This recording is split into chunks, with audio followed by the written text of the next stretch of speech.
Hello and welcome to episode 41 of the GuildMag podcast. I am your host Valiant, and as always, joining me we have Sandra and Aaron. Say hi, guys. I suppose I should unmute my mic so I could, that might be talk. That might talk be good. Stuff. It'd be great. And you guys are in the right position this week. It's all good. Thank God. I was feeling a little out of my depth last time. I was swimming in uncharted waters. You know what I'm saying? You know. Pretending to be dog. Yeah. I get you. We are back this week. If you were joining us last week, trying to look for the VOD of the podcast, we didn't have one because we didn't have that much to talk about. So Aaron and I did a little streaming instead. So it was a little special for people who show up live. It's just for them. Indeed. Little treat. And we were also quite like getting the VOD out of episode 40 as well. And Twitch just hates us for some reason. Yeah, we had some issues. Lots of issues, but we're over them now. Yep. So, the big winter update 2016 has arrived on Tuesday, and that's what we're going to talk about this week. Lots of stuff to get through. Obviously, the new Shatterer update. Lunar New Year is back. What else happened? Balance changes, loads of World v World updates, which we won't go into because we are a PvE show. Gliding in Central Tyria. How could I forget about that one? Didn't forget. That's awesome, yeah. Fun fact, a lot of people have been forgetting. Yeah, I haven't really played that much this week, unfortunately. So hopefully you guys can carry me through this. Okay. Well, basically, with the gliding, what I was getting at there is what I've been hearing from a lot of people, including this is how I've felt as well, is you're running through Tyria and you're not used to having gliding in Tyria, so you've already got it down the way you play in Central Tyria, and I just forget I can glide. Like, I don't do it because I'm like, I don't remember that I can, and then every once in a while I'm like, oh yeah, I can glide here, and I kind of go, but I haven't been doing it much because I just don't remember to do it. Yeah, I've gone to certain locations where I usually will just jump, and all of a sudden my glider will deploy, and I'm like, what the hell? Yeah. And then I'm like, okay, I've got to get out of this. It's kind of, sometimes you just want to jump. Yeah. I mean, it's great when I remember I can glide, but most of the time I don't. Yeah. I haven't really experienced any of the no-fly zones they put in, though. I'm not sure where they put those in precisely. I know that in your home instance you cannot glide, because I wanted to and I couldn't. Because lol, arbitrary rule. Yeah. I have no idea why that's a thing. I don't know. Yeah. I mean, I don't think they've got too many of them, have they? I think it's mostly just around jumping puzzles. Dungeons. Dungeons. And PvP. story instances. No gliding PvP. And World vs. WW and PvP are no, which, I mean, obviously, because especially people, one thing that surprised me was people were like, why can't we glide in WW? It's like, because it would totally break everything. Yeah. So obviously you're not going to get to glide in WW unless they design a map specifically around it. Well, yeah, one of the reasons John Corpening gave was that it's like World v World is meant to be this like even playing ground, and people who don't have Heart of Thorns go in there as well. So if you don't have gliding, you're like at a massive disadvantage for World v World. Absolutely. So. And what I could see them doing sometime is creating another non-important map like Edge of the Mist that you can kind of just go into whenever and it doesn't count towards anything, and adding gliding in there. Like, that would be a huge deal. I don't know that they do it in Edge of the Mist, but they could create a new pending map like Edge of the Mist and have them on rotation. Yeah, I mean, so people can get their WW glide fix in. They said no gliding in Core Tyria, and then here we are. Yeah, I know, here we are. Exactly. Which they've obviously been working on probably since before the launch of Heart of Thorns. I think they mentioned they were just focusing on it at Heart of Thorns. Actually, I can't remember the. They mentioned. Yeah, I think they mentioned in a blog post that they'd wanted to do gliding in Cortira from the start, but that they didn't have the time. Yeah. So I think they probably started development right before hot launch, maybe. Or shortly after. Yeah. They had the plan, though, pretty early on. So, as we always do, Gemstone news this week. Lunar New Year items are making their return. There's tons of stuff on sale at the moment and being up in the gem store. We've got Red Lantern Kite in the toys category for 250 gems. Crimson Lion Dies in the special category for 125 gems. Confetti Mail Carrier in the account upgrades category for... this is going to go on forever. This list is huge. For 300 gems. We'll just skip over all the glider combos because, you know, I hate them. So I do want to say, what were they thinking with that Hawk one? You know what? I didn't mind it People as much. people as love Oh, it. it's others. terrible. All Like, my Twitter Oh. feed the day it came out was just full of people being like, "I have more wings. I have more wings." And I was like, It's just, guys, it's let's it's stop just with the wings, yeah.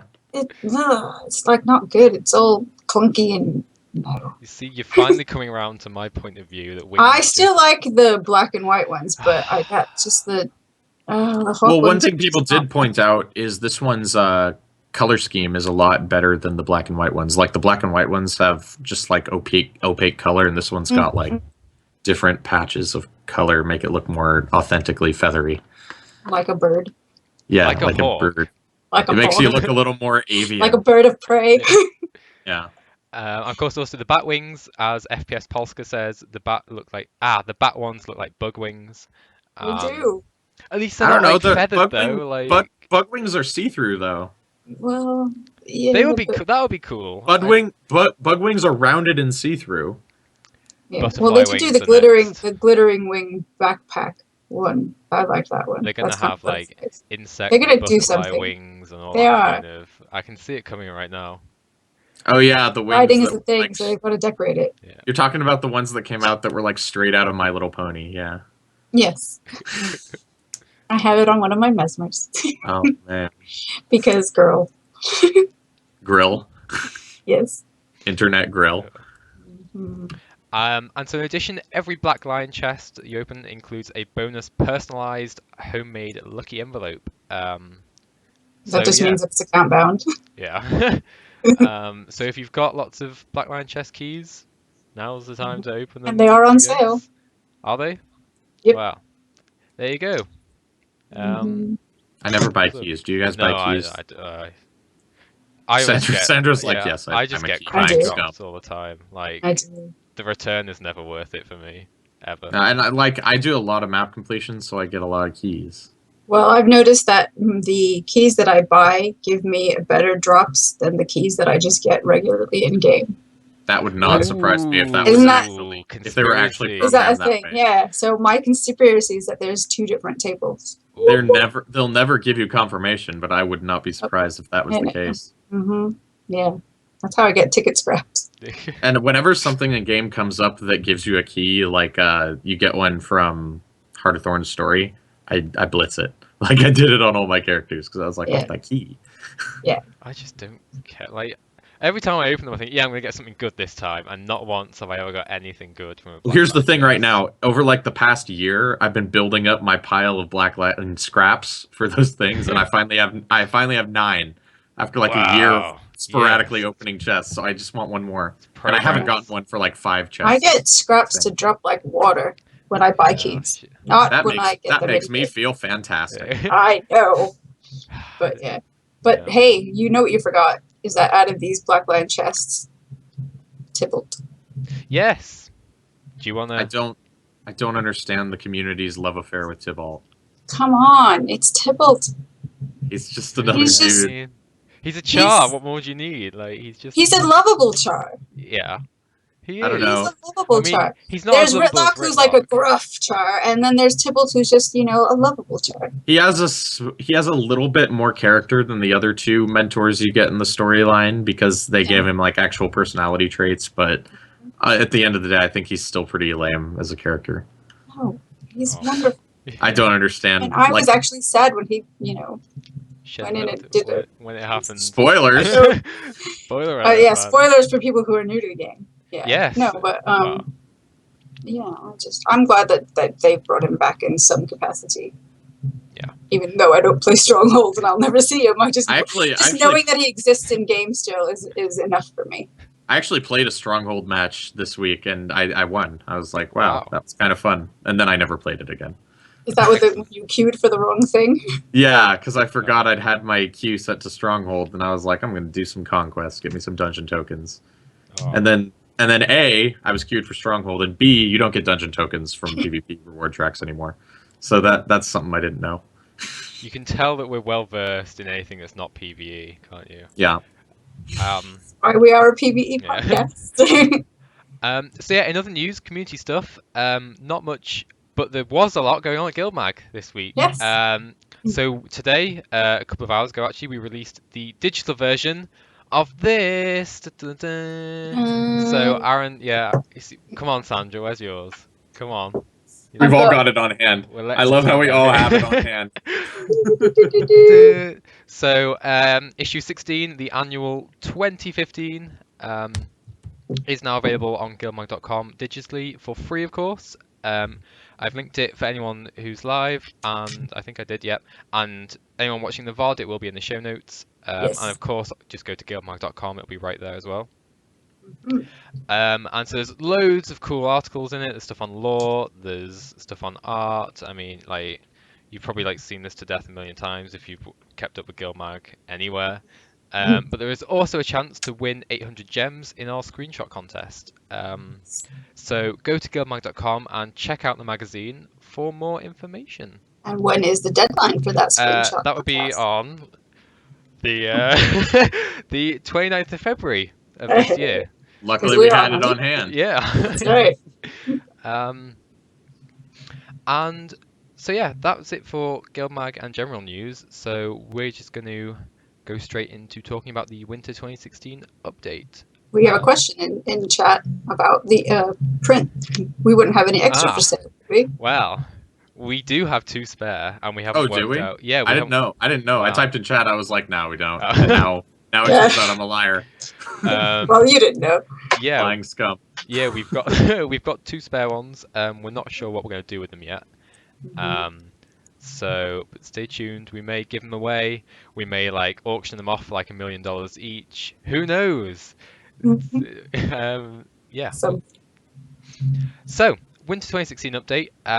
First up then, Lunar New Year has arrived. It's here until the 9th of February. Year of the Monkey this year.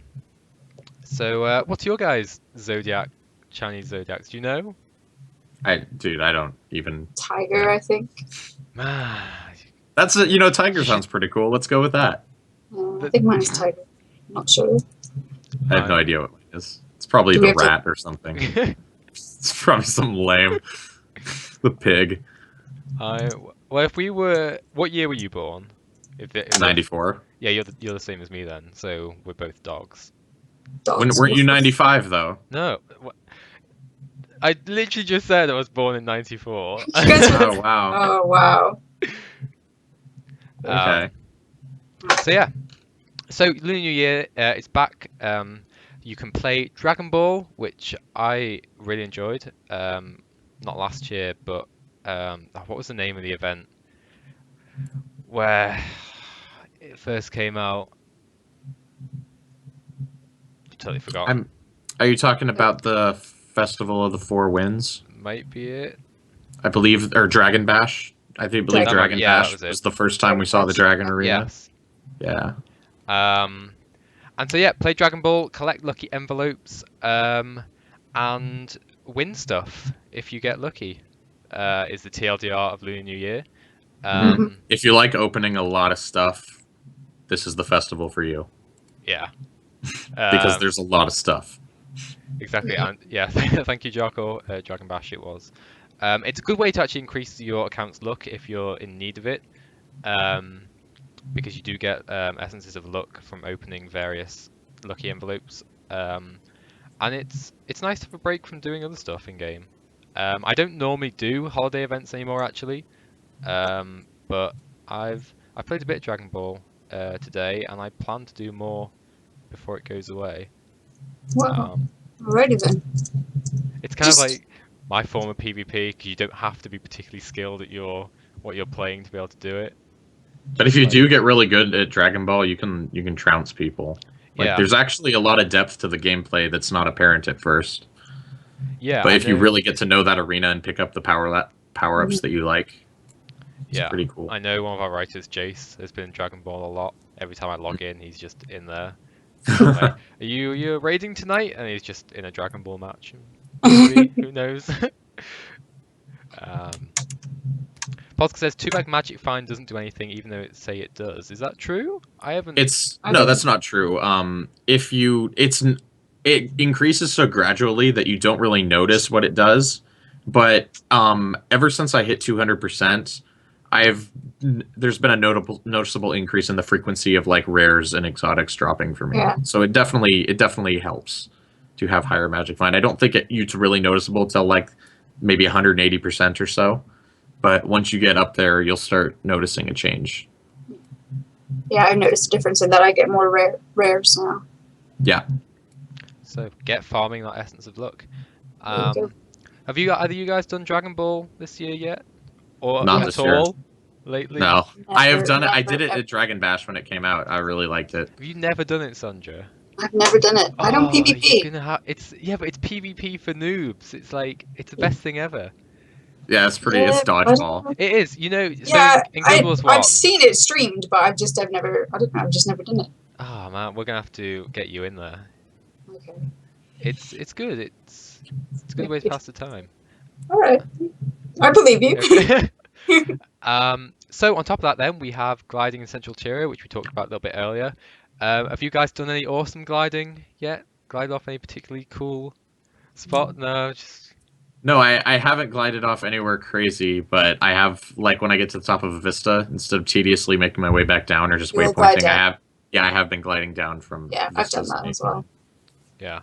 I haven't done much gliding at the moment. I had this image of like I'll go in on patch day and I just find all the highest spots and glide around, and I've yet to do that. Yeah. So at some point, maybe at some point. Speaking of gliding though, one place you can do it is the new Shatterer fight, and there's actual mechanics to it when you do it. Yeah. So this is the big thing that everyone was kind of excited about on patch day. So have either of you guys played the Shatterer new fight? You see, you're I making have this not. really hard on me. No, well, I've watched streams of it and videos of it, but I have not gotten in yet. It's like anytime I log in, it's like Chatter has just finished, or isn't going to start for like another couple hours. I'm like, oh, I'm not going to stick around. The clock hasn't been kind to me on the Shatterer fight. I tried to get in a few times this week. I was like, oh, tonight I'll do the Shatterer, and then it just didn't line up with when I could play. Yeah, same. Fortunately, I have, so we can still talk about it. Now, you, I heard, did some gliding in the Shatterer and got encased in crystal. Yes, I did. And Does how it was make that? you drop like a stone? Yeah, you kind of just go woo and Nice. fall to your death. So yeah, you can get encased in crystal. The way to avoid it is if you stealth glide during the Shatterer when it goes to encased players. But it's not. It's nice that they thought about that kind of level of detail with the fight. And I saw kind of mixed response to the Shatterer, especially on Reddit, because going into it, people were expecting like a Tequatl level difficulty revamp. Didn't they specifically say it's not going to be like Tequatl? So why were they? When did they say that? Did they say that in the blog post that they announced it on? I can't quite remember. Because I don't remember them saying. Because I was expecting it to be hard luck Tequatl, and I was surprised when it wasn't. I thought Colin had said it on Guild Chat, but he may have done, okay. Because I didn't get to watch the Guild Chat episode that Colin announced that big this patch on. Yeah, so people were kind of expecting the Tequatl thing, and then as the patch day came out and some of the press previews of it came out, like mine, just it wasn't, and I don't necessarily think it's a bad thing because so I've played it when we got to preview it as press and when it went live as well. So I played it a couple of times now, and I quite like it. I think I don't think it needs to be at the level of Tequatl is because we've already got that boss fight in the game. I think it's more of a case of trying to just improve the fight as just make it a good experience. Yeah, rather than try and make it like the next difficult thing. You go to it like if you find this fight for the first time in your Guild Wars 2 career, you'll basically put a smile on your face now. Yeah, exactly. I'll leave you with a good Blaze Ridge happens in a 40 to 50 zone. Tequatl happens in a level 65? 55 to 65. 65, yeah. So I can see why they didn't go as hardcore as with Tech.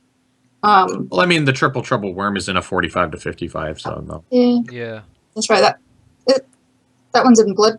No, that was in Sparkfly as well. Blood Tide. It's in Blood Tide. Is it Blood Tide? Mm-hmm. I haven't played that for so long, but anyways. Yeah, So yeah, to expand on what Sandra was saying, Jocko said they say it would be appropriate to the map level in the blog, but that doesn't mean much since tech/triple trouble is roughly the same level. Mm-hmm. Which, yeah, I mean, I think the purpose of the Shatterer is to just make it a much more engaging fight without necessarily increasing the difficulty too much. Because it's pretty straightforward to do actually, and in our press event we killed it on the second time. So we had first try where a couple of the devs kind of got us all together and explained a few of the mechanics and talked us through it, and then they reset the fight after we wiped and failed, and he got away. And we managed to spend about 5 minutes kind of coordinating who'd do what, and because you need kind of people on the siege equipment, need people killing the branded, people killing the Shatterer, all that kind of stuff. And we managed to kill it pretty convincingly. And I was okay with that. It's much more engaging without increasing the difficulty, which I think is appropriate for a world boss fight, because we don't need mortar quattles. We've got raids now if you want to do challenging content. We don't need difficult stuff in the open world, so to speak. Not to say that, Just like, right, just make the stuff make that's it there more mean engaging, something. Yeah, because previously you literally just stood to on the the side little of the hill. and AFK'd while you AFK'd. auto attacked, and you can't Yeah. do that anymore. Yeah. Which is really, really good. One good They got an comparison achievement for that, for yeah standing up and getting one killed. good comparison I've heard for this fight is it's kind of on the same level now that the GuildMag fight is. Because I always thought the GuildMag fight was in a pretty good spot. I know this one's got a little like better mechanics than the GuildMag fight, but as far as like difficulty, it's kind of in the same playing field, because you can't really ignore the mechanics in the GuildMag fight either. Yeah. You really have to adhere to them, even if it's a little looser than the current Shatterer fight is. Yeah, exactly. So to bring out some things from chat, Breakbar is bugged according to FPS Polska, and Kikibone says Breakbar is hard. They said no one's broken it yet, but there was a video on Reddit where everyone broke it. Yeah, I've heard about plenty of people that broke it. Yeah. Yeah, we never broke it actually, but to be honest, you don't need to break it to kill it. No, if you break it, from what I've heard, it just makes it way faster. Yeah, kill. you get triple damage on it. So, but I mean, it's a perfectly easy fight to do without breaking it. All you need to do Shatterer now is a little bit of group coordination and make sure you bring some CC of your own. The hardest part is the healing crystals and making sure they die fast enough. So everyone doesn't know, at 50% health, the Shatterer spawns 6 crystals that will heal it rapidly. I mean, like rapidly. And in order to kill them, you need to break their Defiance bar first. And then they'll take like a couple of hits and they're dead. So it's important to bring some CC to the Shatterer fight for that.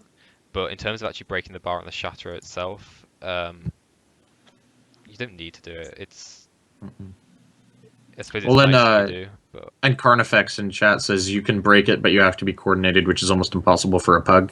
It's hard now because the fight's new. Give it a couple months, people will be breaking it every single time. Or a couple of weeks even. Yeah. I mean, they'll be breaking it every single time. Yeah. So Jocko earlier said when they redo Claw of GuildMag (brackets it will happen), that should be a difficult fight. Agreed. Yeah, because that's a level 80 zone world event. That needs to be tough. Tougher than Tequaddle, tougher than Triple Trouble.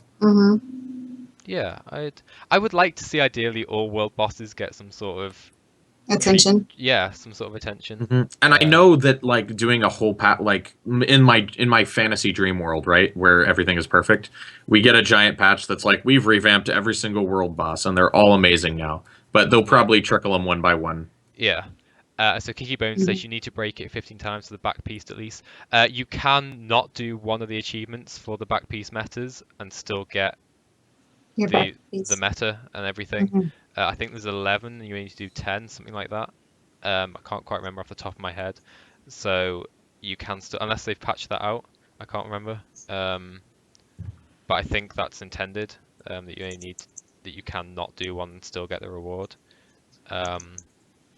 Which is actually useful because one of the achievements requires you to man the mortar, glide, and attack him all in one fight or something, and there's only like 6 mortars or something in the little vigil camp, so you've basically got to get there really early if you want to stand a chance of being able to get on one of those.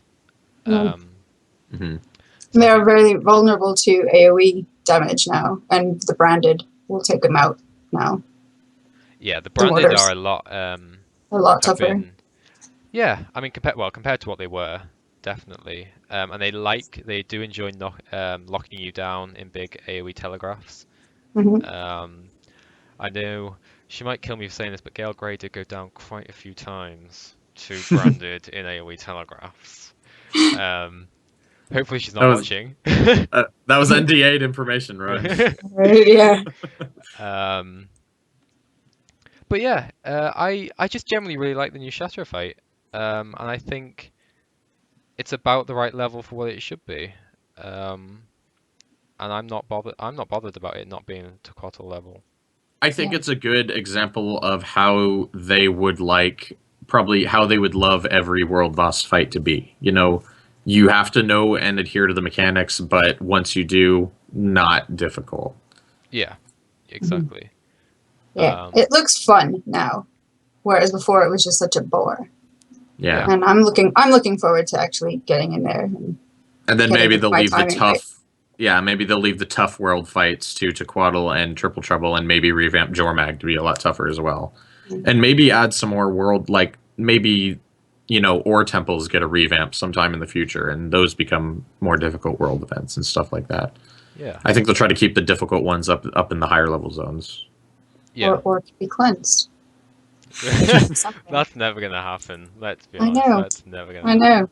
Yeah, they could try. They've got a lot to do. One map at a time. They've got a lot. They could do something. 2017 could be our year for ore, but nice. It wasn't on the menu in the blog post, so I doubt it. No, I know. And so the new branded back piece looks quite cool actually for the Shatterer. I like it. I do want it with all the lightning and coming off it and stuff. I didn't really know what do that again. No, I didn't. I didn't really know. I didn't know it came with lightsabers. I know. Do you have to preview it to see the lightsabers? I didn't. Yeah, that's know totally this. what it comes with. So yeah, new Shatterer. Go and try it out if you haven't already. Yeah, I can't wait to try it out. Yeah, I definitely do recommend it. I actually saw a couple of people the first day when it came out. I saw a lot of people going to the old stack spot, and I was like, "You're gonna regret that in about 5 minutes' time." But I didn't say anything because I was just, just let them get the achievement. You weren't being that guy. Yeah. So, also in the update, we have the Eldvin Monastery Brew of the Month Club. Have you guys signed up for this yet? Are you as excited as I am about this brew club? Now, I talked about this. I talked about this on a couple of shows ago. It just sounded to me like a glorified collection. It is. You literally do nothing to get this achievement. You do nothing. There's no gameplay here. Yeah. It's just you pay for it, and it's like you get a thing in a year. And it's 10 gold. Yeah. So you pay 10 gold, and then you get one thing a year. That you can double click. It's absolutely pointless, but I still like it. Yeah. And you'll get a title and you'll get a back piece. It's basically pay 10 gold, and in a year you'll get a title and a back piece and a guild decoration. Yeah. And it adds a little bit of character to the game too. You've got this monastery in Queensdale, and now there's a little more lore behind it. So I'm all in favor of it because it adds a bit of story to the game. Mm-hmm. Yeah, we're in favor of that. And it couldn't have taken much resources to put this in. This was probably like a couple hours work. Yeah, I mean, and as Jarko said, they have. So if you look in the collections, the drinks you get are kind of themed to what's going to be happening in that particular month. So we have the Queen's Jubilee in August, Dragon Bash for February. There's a Ritlock one sometime April, I think I worked out April or May. I don't know if that's relevant at all or if they're just Yeah, FPS Polska asks, where do you do this? And this is at the Eldvin Monastery in Queensdale. Yeah, right. Go to, is it the Kryto Waypoint? Yeah, Kryto Waypoint. It's literally right south of Kryto Waypoint. And you speak to Brewmaster begins with a D. Can't remember his name. Des something. I don't know. It's literally he's got a merchant icon. There's 2 merchant icons in the monastery, and he's the one that's in a little room. Go up to him. It's in the brew tasting. Yeah, it's in the brew tasting room. Go up to him, pay 10 gold, buy his thing that's worth 10 gold, and then sit back and watch them come to you. And then just every month. They literally just mail it to you. It's not like you have to to go. Well, you with have to him. map into a certain location, don't you? You have get to it mailed map to you? into any major city, which if you're Oh, okay. playing, you'll basically do that anyway. Doing it every way, Yeah. yeah. So, yeah, if you would like the title, back piece, and guild decoration, go and pay 10 gold to that man. I mean, I'm going to be perfectly honest with you guys. The back piece is ugly as sin. Okay? I haven't even seen it. Is it? I haven't seen it yet. It is awful looking. But if you're like an RPer and you have a character that's like a brewer Or a something drunk. like that, yeah, or a drunk, perfect back piece. But Yeah. for the average person who wants to have an awesome looking character, not a good choice. But you get a title out of it, so stick it on a character that you want to be drunk. Yeah. Create an RP character. Make them a There you go. drunken homeless person. Indeed. So we also got the new squad UI on Tuesday. So colourful markers, yay! They've been quite useful. We raided on Tuesday. They weren't particularly useful, but they were kind of cool anyway. I imagine as more raids come out, they might be more useful in the PvE perspective. Well, yeah, and it's something like if you're like you can do the basic raid with commander tags, right? But if maybe you're trying to do, maybe you're trying to set a record, maybe you're trying to do it with less than 10 people, because people do stuff like that in the hardcore raid community, and that's where these markers could come in more handy when you have to do more intricate mechanics and things like that. Yeah. I imagine most of its use is going to come from World v World, especially. I was going to say also World v World. Yeah, World v World and the whole lieutenant thing. And it's just, I suppose, a nice quality of life change. Basically, mini Zergs are going to happen now. Yeah. One thing we did notice when raiding, in Vale Guardian at least, is if you die and then you respawn, all the markers will appear for you out of nowhere. So that was a bit interesting. It was like the first time it all happened to us, we wiped on Vale Guardian, which is embarrassing. And we all respawned, and there was like a million markers down. Everyone was like, "Have you been just placing markers down during that fight?" And I was like, "I don't think so." Like trying to work out if I'd pressed a load of key bindings by mistake. It took us longer than it should have to realize it was happening every time, and they're just put in like a straight line. So bit annoying. Not sure if that's been patched out yet. If anyone in chat knows of this. But yeah. So new squad UI, thumbs up. Anything else to say about that? Not for me. I mean, I haven't personally used it, but I like the idea. There's nothing nothing possibly negative you could infer from it. It's just a nice quality of life item. Yeah. So speaking about raids, then one thing that's been on Reddit this week is there's been talk about kind of improved DPS meters. Yes. So this is a thing I want to talk about. Do you want to? No, I just think it's interesting. I don't raid high, so but I do understand the need and the desire for DPS meters so that you can know who's not putting out enough damage and where you can have improvements. I understand why ArenaNet doesn't want them, but the ones that are legal just don't seem very helpful. Yeah, so some backstory. There's been a DPS meter out for a while by Jax NX. I can't remember the actual. I think the name is literally just legal Guild Wars 2 DPS meter or something. I can't quite remember. And the way it works is that it basically reads your combat log in game. It takes a screenshot and it converts the pixels to numbers, and it gives you your own personal DPS count. And there's a load of settings you have to have in game to make sure it's set up right. So you have to be like full screen and have like the UI set to certain sizes. It's kind of a hacky way of doing a DPS meter, really. If you want to do it properly, you'd basically read from the game's memory, which is totally against all Guild Wars 2's terms of service and all that kind of stuff. It's what DPS meters generally do in other games, and they're normally breaking the terms of service for those games. But we won't go into that bit.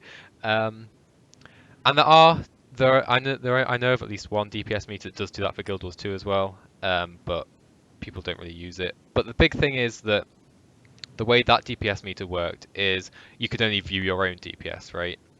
So they had to take people at their words when they asked people what exactly. So if you're raiding, it's not really much use because you want as a raid leader to just be able to see everyone's DPS at a glance and be like, okay, there's a problem with this person. What can we do to improve it? Kick them, leave them in the dust. I tried not to say that, but that's basically what happens. Yeah. Yeah. Leave them out to dry. Yeah. And so Tyrox92 came along on Reddit, and he's basically updated this, and there's been another person update on this one, but we're not going to talk about that because it was a bit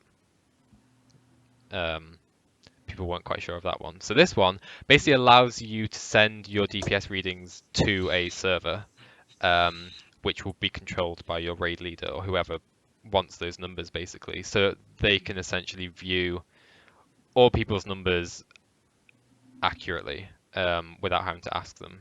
And so this is kind of basically what a true DPS meter is, as you'd see it in other games. And so the question is now, I put this on the podcast a couple of months ago when we were talking about raids before Heartthorns came out, is are we going to get to the point where we see raid meters like this? And the answer is obviously yes, it's happening right now. Yeah. Absolutely. So, and the second follow-up question was, is this healthy for the game? Yeah. Because up until now, people haven't really needed DPS meters to clear Spirit Veil. I mean, most raid groups who were heavily invested in raiding have cleared it and have had it cleared for a considerable amount of time now. So it's obviously not like it's a true necessity for raiding, where in a lot of other games, it kind of almost is a necessity to see who's not pulling their weight.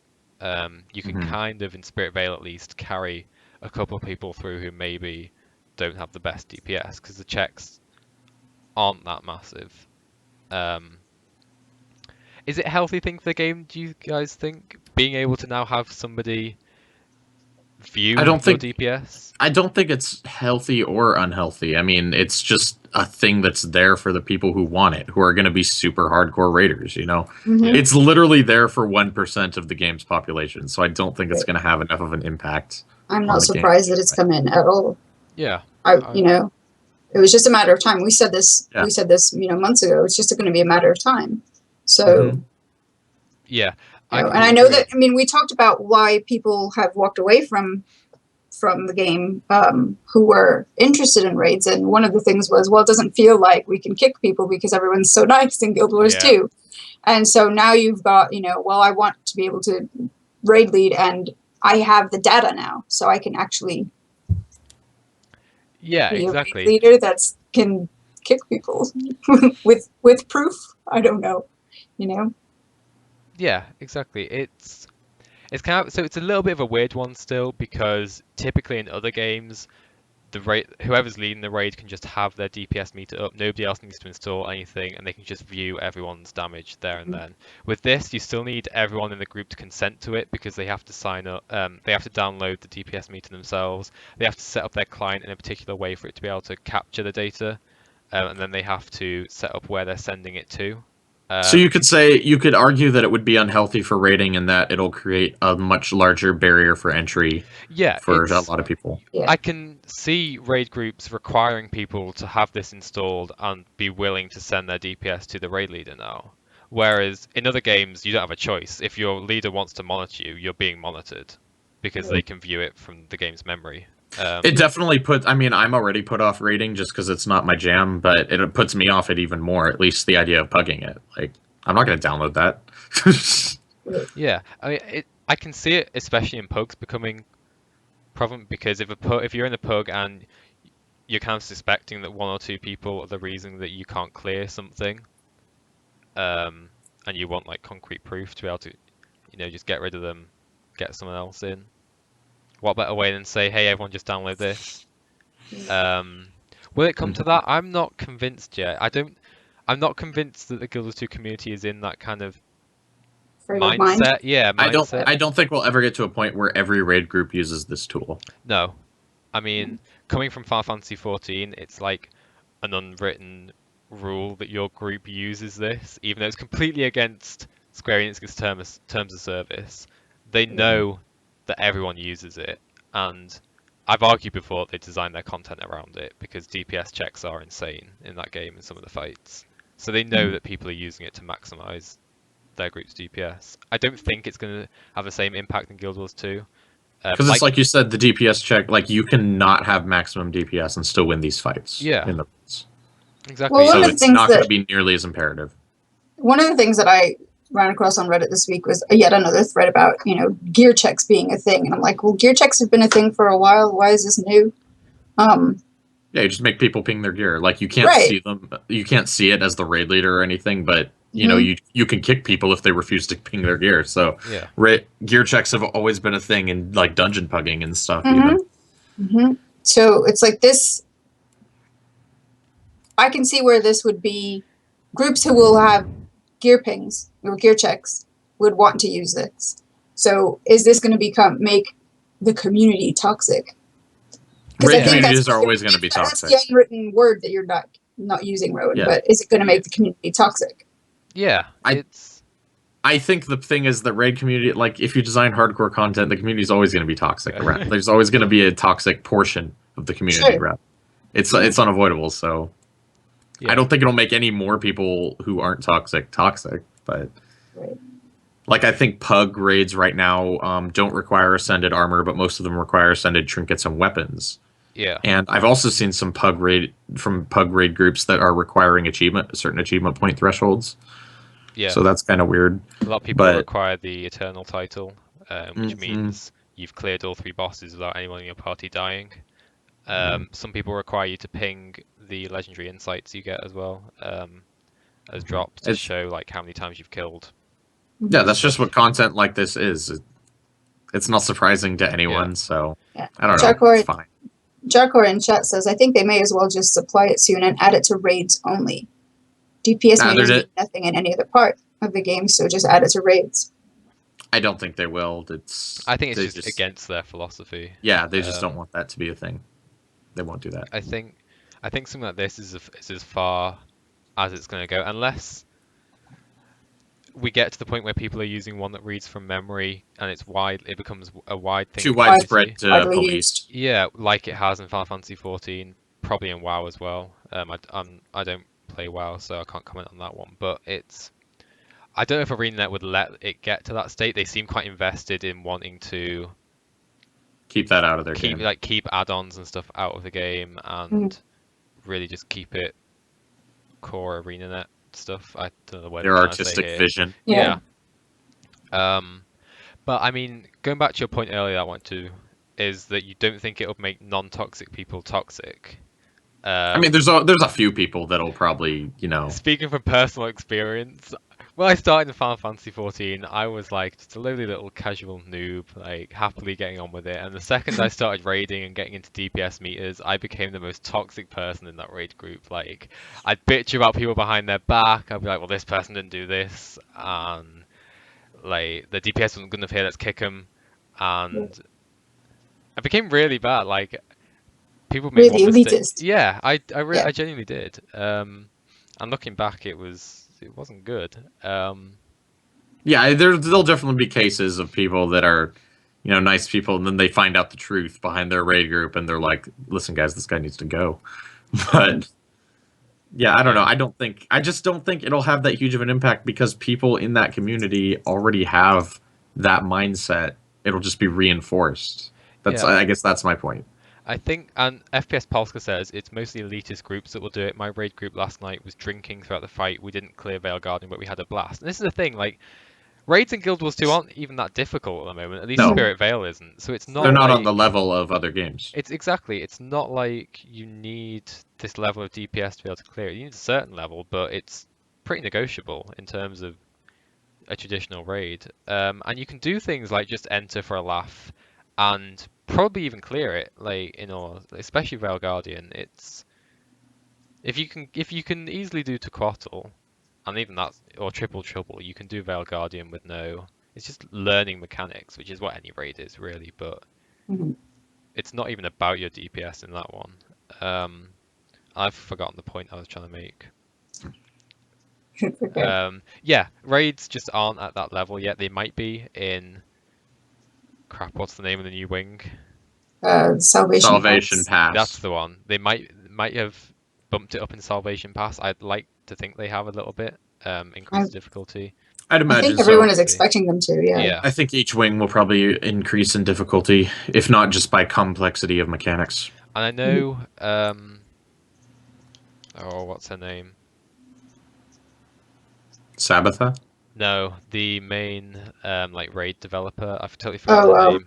Crystal Reed? Crystal Reed. Yes, has said that the Salvation Pass is like nothing like Spirit Veil. So that's a promising sign, hopefully. Yeah. Mm-hmm. Yeah, and Jocko says, so long as people don't make DPS meters an excuse for messing up mechanics of the fight. Yeah. Yeah, that's a thing that has happened. Is I've certainly experienced people go, oh, I've focused so much on my DPS that I just forget about mechanics, and that's the most important thing in Guild Wars 2 raiding, to be honest. Yeah, like if your party's failing because dude isn't doing the mechanics right, and he's like, but dude, I got my DPS down pat, right? Yeah, it's still a problem. Right. It's like the way raiding works in Guild Wars 2 is if you do your mechanics right, your DPS is what it needs to be. Because we had one guy, so on Tuesday, a little bit of backstory to what's happening in GuildMag raiding wise. We stopped raiding mid-December when I was ill, and the raid group kind of fell a bit apart. And we picked it up this week, basically with a whole new group apart from 2 people, which I was quite sad about. We had 3 other people who haven't logged in 2 weeks. I was like, please just log in and say your raid. But they didn't. So basically I had to replace everyone. It's like a whole new group. And the trouble with recruiting a new group at this time is that most people who are, for lack of a better term, good at the game are already in a raid group. So we were recruiting people who... Some people hadn't got the Veil Guardian kill yet. Some people had, and they'd cleared it, and that was great. And there was quite a disparity in skill level in the group, which we hadn't encountered yet. And we spent a good 2 hours on Veil Guardian. I was getting increasingly frustrated because we were wiping to silly mechanics like the blue teleport circles. And people were focusing so much on other things that they just completely forget the mechanics were there. So and the second you get teleported, your DPS drops like to 0, especially if you're a melee character. So it's like, as long as you deal with mechanics, we'll get through the fight. And I nearly knocked over my drink. Don't do that, please. So, yeah. I was going to make another point based on that, and it's gone again. I get so worked up with, like... But yeah, the mechanics being important. It's mostly about mechanics in Guild Wars 2, at least for now. So anything else to say about DPS meters? I mean, they're fine. They don't bother me. I guess we're just going to see what happens with them. See what happens.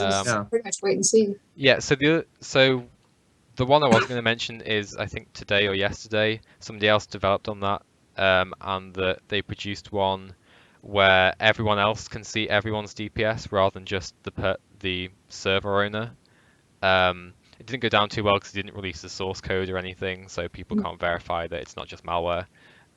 So we may see that come into fruition as well, and have it so that everyone sees everyone's, which is going even further down the path of a traditional raid meter, DPS meter. But we'll see what happens. We'll see. And so we come to the last thing we're going to talk about on this episode, which is balance changes. So we don't normally talk a whole lot about balance. We kind of tend to leave that to the people who properly know what they're talking about. So, Brazil, all the theory crafters. There's too many to kind of list for each profession. But we will talk about it a little bit because I did think it was quite interesting. So obviously Revenant nerfed, sad times. Took a bit of a hit. Alacrity as well on Chronomancers. Those were the big ones. Yeah. So people were expecting the meta to shift, I think, a whole lot more than it actually did. Based on the claims that they wanted to like really shake up the meta. Like, I was going to do a proper shake then, but I stopped myself because they wanted to really shake up the meta once every quarter. So I think people were underwhelmed isn't the right word, but maybe it is, with the changes. I'm not quite sure what the word I'm looking for is. I guess expecting more ups and downs of their classes and stuff, and having to essentially completely relearn what their class does well and doesn't do well. It's not quite come to that. Some interesting things that did come of it though, based off this Reddit post, which actually is yet to be kind of provided with numbers or anything. Yeah. So it's based purely on one person's what's the word? Experimentation. Yeah, and this person admitted to using a DPS meter that reads from memory, which is a lot more reliable than the DPS meter we were just talking about, because it's the actual numbers rather than just the combat log. Mhm. But But it's also against TOS. It right? is. It's also Right. completely against TOS. So some interesting things they pointed out to begin with was that ConDNGs actually are never as good as we thought they were. A lot of people, myself included, were like, "Yeah, ConDNG is the best condition damage at the moment, Right. pre this patch." And some interesting things is that Condition Tempest is now potentially a thing. Jace, one of our raiders, was especially excited about this actually, about becoming a thing. Still not as good as full power Zerka Tempest, staff especially, which if you are playing Tempest in raiding, I would recommend. This is me going purely off a raiding perspective because that's what I do at the moment. I don't know about kind of like open world and off builds, which are like what you two are more Man, inclined towards. I just familiar make, with. Yeah. I just make builds that make me feel comfortable. That's all. That's it. I go for comfortable playstyle. That's my goal with build making. Yeah. Go with what feels right, and when what fits your playstyle.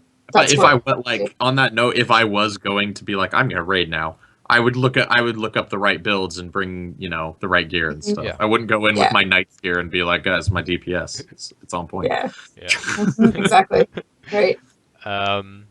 Interesting thing is that thieves did get a buff damage wise for raiding. This is one thing that was especially lacking, because they don't particularly in the raiding context, they don't really bring that much utility.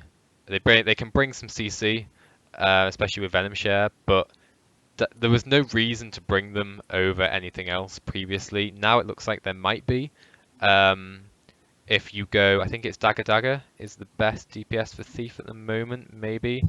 Can't remember, I did just skim this. So I think it was Dagger and then Staff on Gorseval. But yeah, Thieves may have a place in raiding, which is interesting, and I know Joe would be happy about that if he ever came back. Don't know if he will or not. Yeah, I have some Thief friends who are enjoying these new Thief changes. Yeah. I mean, it was kind of sad because Thief had always been meta before, and it was like all of a sudden Thieves are like, don't need you anymore. Yeah. What? Yeah. And Jocko says they have made them mind-numbingly easy to play in raids, though. You spam 1, which, if you look at what they did to Revenant, does that really make sense? If the problem with Revenant was they had high damage just from their auto attack chain. Yeah. Have they done the same to Thieves? I know I don't particularly play one. Thief is one of my least played professions. Yeah, probably second least played for me. Yeah. So there was something else I was going to bring up, and I've totally forgotten. I mean, the thing that Aaron and I had pointed out a few weeks ago was that a lot of the changes felt more PvP focused. Yeah, I think so. We didn't. I think they balanced for PvP. Yeah. Cloak and Dagger says the PvP community is QQing about Thief buffs. All they really did was buff the auto attack and make Basilisk Venom unblockable. Yeah. I've totally forgotten what I was going to say. I don't know. I think it's kind of like, I don't know how I feel about them making Basilisk Venom unblockable, because that's an elite on a 45-second recharge, at least unless they change the recharge on it. The last I remember, it was 45 seconds, which is pretty fast for an elite, and it's like a 2-second stun. So I don't know if that should be unblockable. You know what I'm saying? Yeah. Like that's a little OP. Yeah, it is a little OP. Yeah. Yes. Oh, Chronomancers. So based on this on this Reddit post, seems like Chronomancer is basically best to go tank now. According to them, the DPS of like a Zerk Chrono just didn't undercut it compared to others, which kind of we knew already. But yeah, if you are running a Chronomancer in raid, go Chrono Tank. It is pretty good, despite alacrity changes, nerfs. That's the right word. I think as long as you're tanking, like if you're tanking, you're extraneous to DPS anyway, so alacrity will still be nice. Yeah, exactly. And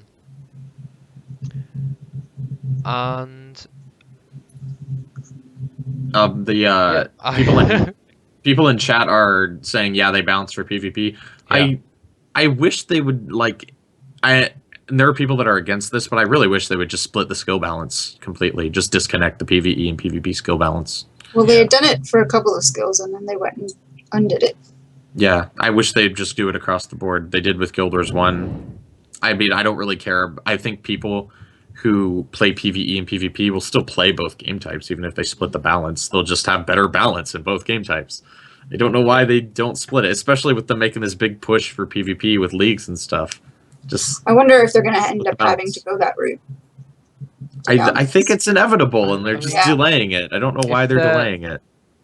Surely, like the more high-level PvE content they add, raids, and it's just at some point doesn't it just get impossible to balance how you fight other players? For 3 game modes, Because balancing is going to become more and more important for both PvE and PvP, with them both ramping up like this. So they really need to split that balance. Yeah, I think they do.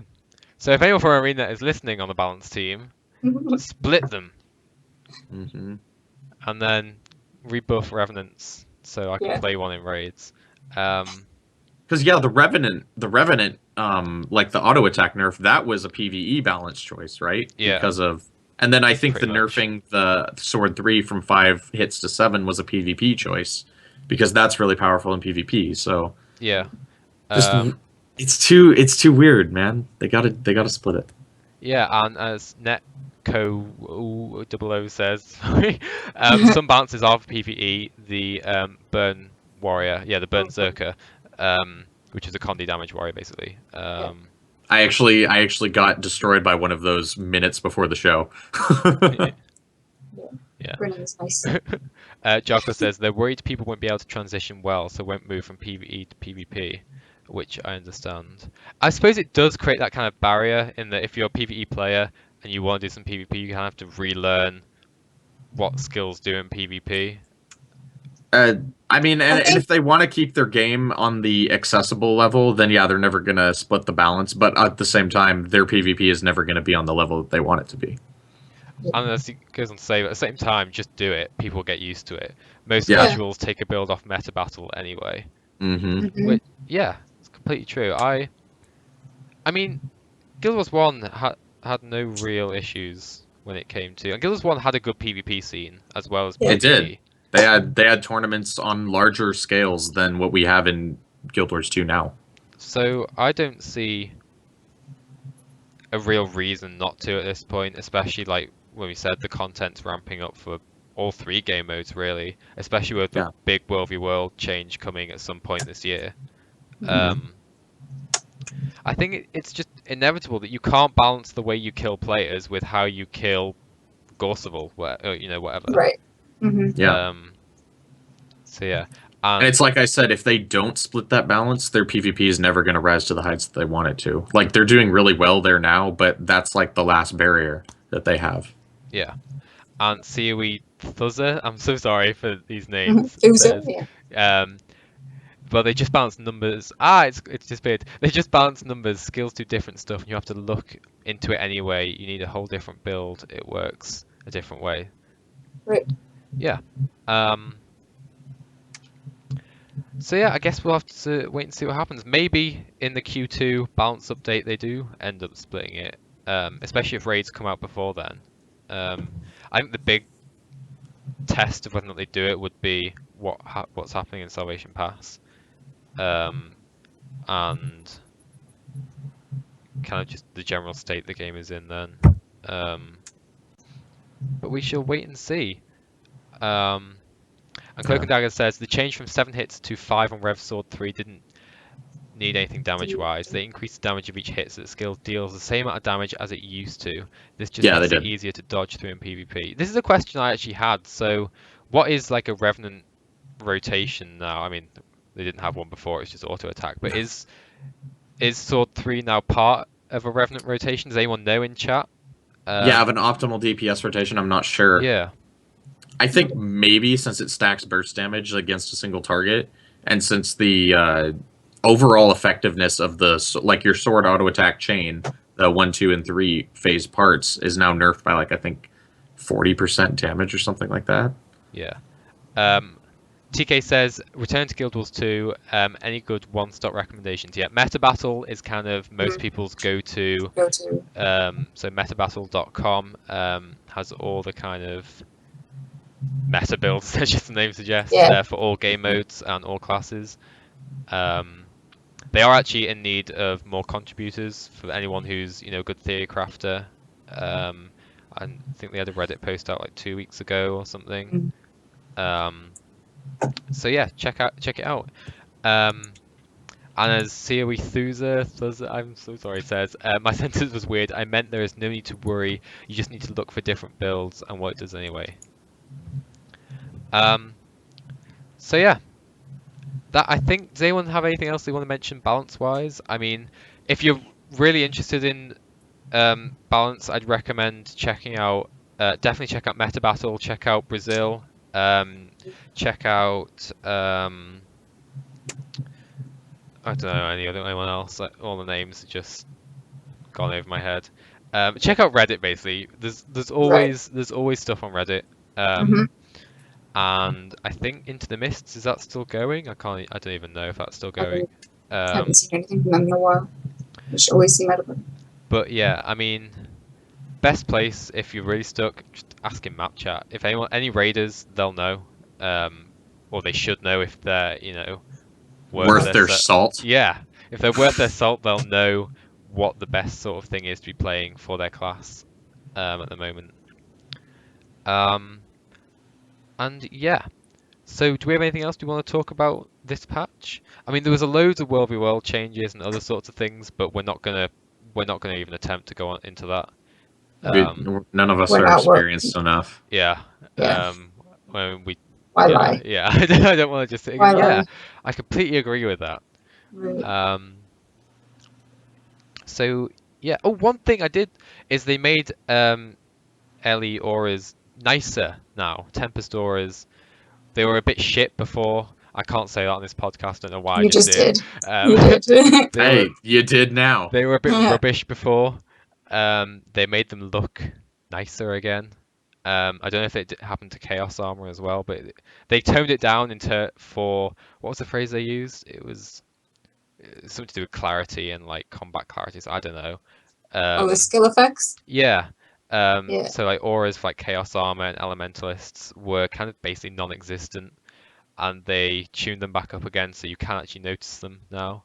So if you're playing in Tempest or in Ellie, congratulations, you can see your auras again.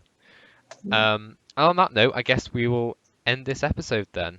So don't forget, GuildMag issue 16 was released earlier today. Go and check it out. There's a sexy Ritlock on the cover. Oh god, I noticed this halfway through the podcast. I wanted to bring it up. Yeah. Does anyone notice how manky his teeth are in this picture? Those are some gnarly stumps, guys. Ritlock has some terrible teeth. You need a brush, dude. I don't know what happened in the miss, but that is terrifying. They are actually. They look like. They are a bit. They look like the teeth of a 72-year-old smoker. They're like some are going that way and some are going that way. And Yeah. They look like rotting tree stumps. They're a bit clearly starting to believe in the dentist. They're quite blunt as well. You'd think they'd be a bit sharper. They were sharper. Yeah, you're looking rough, Ritlock. Yeah. You are looking rough, sir. So yeah, www.guildmag.com. I said that W a bit fast. You did. GuildMag.com. It'll be right on the homepage. Check out issue 16 and all the previous magazines if you haven't heard of us before. What was I going to say? Yes, Aaron will be back tomorrow. Tomorrow. Tomorrow with his traversing Tyria stream. Do you want to explain a little bit about that for anyone who? So lately, for the last 2 weeks, I've been doing a live stream for GuildMag that covers. Basically, I've got a new character that's a Revenant, and I've tome leveled her to 80 so I could wear all my cool gear and I wouldn't have to change it ever. But I'm going through basically everything the game has to offer, starting with map completion, going on to story and living worlds, all that, Heart of Thorns, all that stuff. And we're doing the starter maps first. I've gone through Queensdale and Wayfarer Foothills and Caledon Forest on the last stream, and then we're going to be doing Metrica Province tomorrow and finishing out the starter maps with Plains of Ashford on Wednesday. So, and that streams every Monday, Wednesday. So, come check that out. Yes. Did you say the time? I was not paying attention. 7 p.m. Pacific to 10 p.m. Pacific, and 9 p.m. or 10 p.m. Eastern to 1 a.m. Eastern. There you go. So twitch.tv/GuildMag tomorrow. Make sure you come and join him. We will be back next Sunday at 8 p.m. GMT /12. 12? I got it right. 12. /12 p.m. Pacific. I get it wrong every week. It's 8 hours. Yeah. Live on twitch.tv/GuildMag. If you missed any part of this episode and you're watching us live, the VOD will be up on guildmag.com later today /tomorrow, whenever we get around to it. Never it exports. Hopefully not in a week's time. Yeah, Twitch is an angsty teenager. Yeah, it is. It's been really. If you're not watching us live, like we said, every Sunday 8 p.m. GMT, twitch.tv/GuildMag. We'll be back with the post show if you are watching us live in 30 seconds, whatever it is. And if you're not, we will see you. Oh, before we go, I almost forgot. We are recruiting at GuildMag. I almost forgot to do this. We are still in need of writers. We had a couple of people apply after the last podcast when I put this out. Still in need of a few more. So if you fancy writing for one of the oldest Guild Wars 2 fan sites, we're coming up to our 6th birthday in May or April. May, maybe. One of those months. One of those months in spring. Around this spring. We'll be turning 6. Yeah, whatever interests you in Guild Wars 2, PvE wise, it could be raiding, it could be just opinion pieces, it could be exploration, it could be fiction, it could be fashion, it could be name something else for me. It could be it could be lore. It could I was gonna say, I think you covered most of it. You covered everything. It could be anything. It could even be. Could be role playing. It could be role playing. Whatever. Even if you've never written anything before, try it. Come and give it a try. We've got editors to make you look good, so don't worry about that. It's their job to fix all the mistakes, and Sandra's job as well. And Aaron will tell you. I mean, he's just a rubbish writer normally. But yeah, it's rough. When we're done with him, he looks good. Yeah, they're thinking of letting me go because it's taken the editors too much time to fix all my crap. To make your prose sparkle. Yeah. So yeah, guildmag.com/join if you're interested, or you can tweet us with any questions on Twitter @guildmag, or facebook.com/guildmag, or just email me valiant@guildmag.com any questions. And yeah, check it out if you're interested. And with that, we will hopefully see you next week. So thanks for joining us, guys. See you in 7 days with whatever the news is then. So bye, guys. Bye, everybody. Oh my god.